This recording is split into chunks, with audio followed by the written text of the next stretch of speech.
back to Magpie's Thoughts. This is the 5th video on the same topic. I was going back and forth. I'm like, what have I missed? What still needs to be discussed? And I'm not saying we're going to hit everything this time, but we're going to hit some interesting points. And I think the biggest thing that I have not talked about in my little Magpie's Thoughts about my magical amendment is numbers. Everything is about numbers, about how states split and combined and become states that aren't states. And yes, in the far future, maybe all of my numbers won't matter, and you'll be listening to this saying like, well, that's wild. And then you'll jump on your spaceship and you go to Mars. But for now, we do have numbers, and for now, they're reasonably accurate. If you're watching this in 20 years, no. But I ran a few simulations, and basically what I did was I took all of the current population and pretended, and this is a big caveat, that the population won't change in any state and any part of the states until it stops needing to be split or merged. Is that a big assumption? Yes. That's why we don't do it all at once. But what would it look like if we did? Well, basically, you would have, at the census, it would all split. And the other big caveat is that we're using statistics that have already happened, not when this amendment passes, which would obviously be the future. Okay, so after the amendment passes, there would be a census, and that's the one that would trigger it. So these would be very out-of-date statistics, but I feel like if I don't do this, then it's all just a little bit too amorphous. It's just, we need some numbers to imagine what it might feel like. Okay? So in 10, the first one would be, we do it, it's a few years after maybe the amendment passes, and then a few years after that, it becomes the new law, right? And we give time to transition governments that need to split and need to merge. And then some time passes and the next set of censuses goes out and we find out where people are living. And then, I know I'm going far out, they all split. So we've had 2 censuses. Censi? And then we did 2 splits or mergers or whatever. And now, according to all of the rules, these are the states. So as a reminder, just a quick reminder, currently the smallest state in America is Wyoming. And that is the 50th state. Okay? Now I'm going to go out here and make sure that I'm on the right column. Am I on the right column? I am. I was not. So it's a good thing I asked. But, ooh, that's a funny button. Don't press that button. All right. Here we are, and we're going to just scroll to the bottom, and I'm going to dramatically read the entire list of states. And one of the things to keep in mind is I've put them in order of population. Now, if I name a state, and it sounds like a state that currently exists, then what that means is, even after 2 rounds of all of this state's borders won't change. All right, here we go. Vermont. D.C., that's right, D.C. is a state now. Alaska, Delaware, Rhode Island, Montana, Maine, Hawaii, all just regular states. West Virginia, Idaho, Nebraska, New Mexico. And here's our third change. It's Wyoming and the Dakotas coming in here. Not the smallest anymore, right? Also, you notice that DC is a state. So that's the second change. Kansas, Mississippi, Arkansas, Nevada. Oh, here's Puerto Rico. Also weird that Puerto Rico is that big. Right? Because this is current census amounts. With over 3 million people. How is it not a state? Okay, moving on. Iowa, Utah, see, none of these have changed. Connecticut, Oklahoma, Oregon, Kentucky, Louisiana, Alabama, and here's the first state that splits. We have Michigan 1 and 2, South Carolina, North Carolina 1 and 2, Georgia 1 and 2, Florida 1, 2, 3, 4, Minnesota, Ohio, Colorado, Wisconsin, Maryland, Missouri, Illinois 1 and 2, Pennsylvania 1 and 2, Indiana, Massachusetts, Arizona, Texas 1, 2, 3, and 4, Washington, Virginia, New Jersey, New York 1 and 2, California 1 through 4, and those are the 4 largest states in America. Now, I know this is kind of going fast, and obviously you can go back, but isn't that interesting? But let's think about it a different way instead of this. Let's look at the smallest state and compare it to the largest territory. Now, currently, if you were to do that, you could fit 5 of the 5 smallest states. So the smallest state's population is around 0.6, 0.5, depending on how you want to round. And 5 times that is still smaller than Puerto Rico.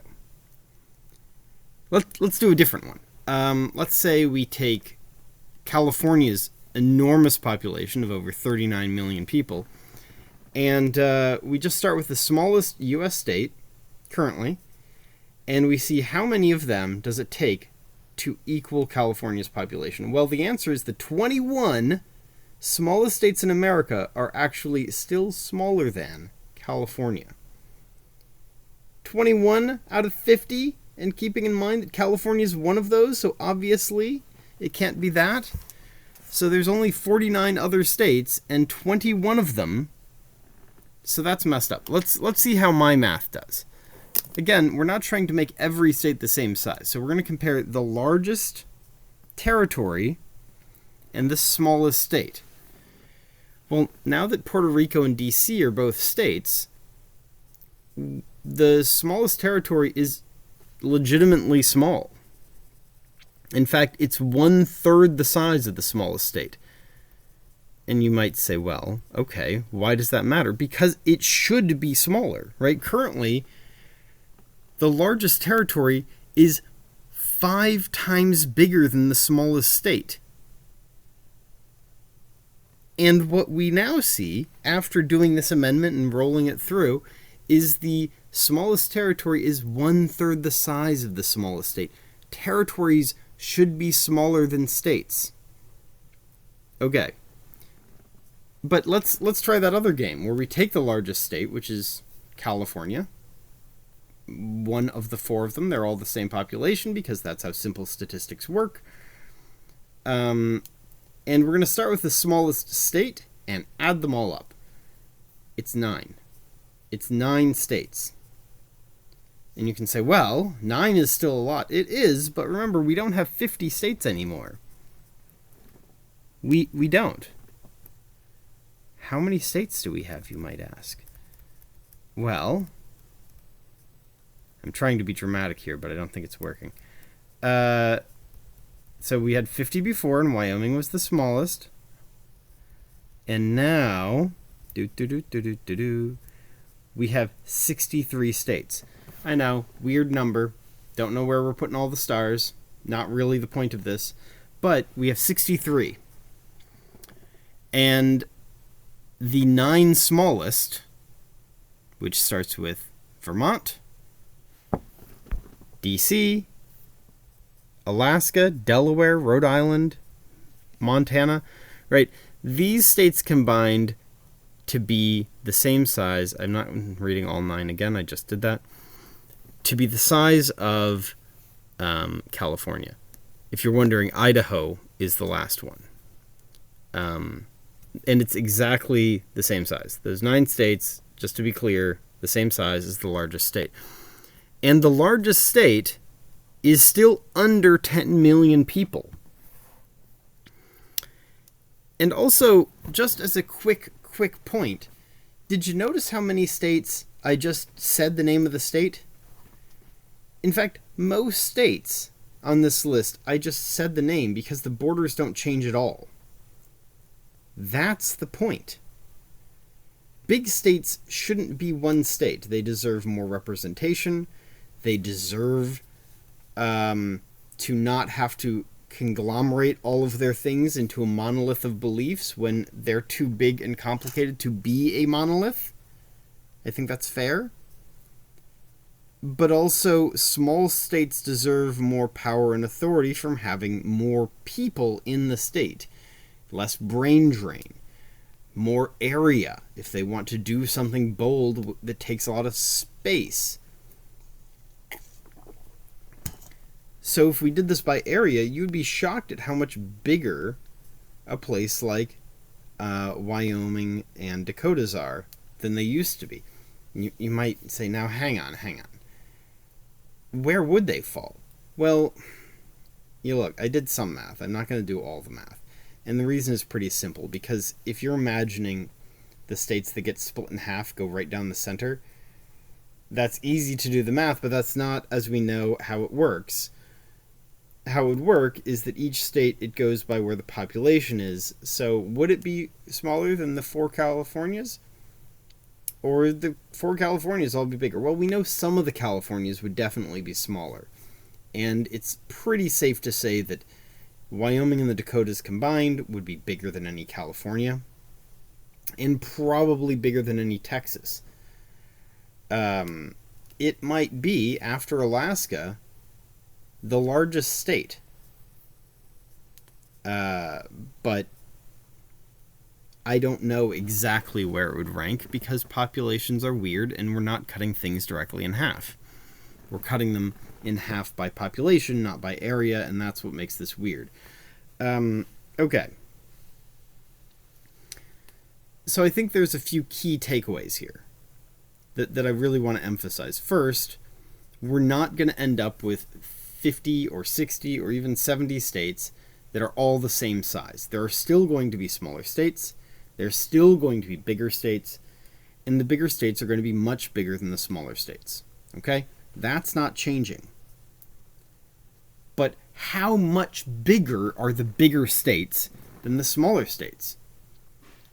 If I meet 10 random people, the odds are they're going to be from one of 2 or 3 big states. Just statistically, more than 1 in 10 Americans lives in California. But you know what? Thinking about everything, I feel like I've covered the last little bit of this topic. So I'm going to leave you. This one's going to be a nice and short one for everyone. And I'm a little bit ahead on the videos, so I'm not posting this video right now. I'm actually posting the second video. So I think I need to take a little bit of a break so that people can watch them and comment, and I can kind of, if we're going to keep talking about this topic, I can make some notes and think about what you guys want next. What part of this do you disagree with? What's the kickback here for disagreement? If you like it, I'd love to hear what you'd like to think about more about it. And so I'll use whatever that is over the next couple. I'm just going to pause my own way ahead schedule so that I can get a little bit of feedback. And for all I know, that's it. You think I've covered it perfectly well and brilliantly, but if not, and I think that there are some things that, anchor bias that I'm missing here, I'd love to hear your thoughts on it, and so that I can kind of talk through those. And for now, though, I'll be signing off.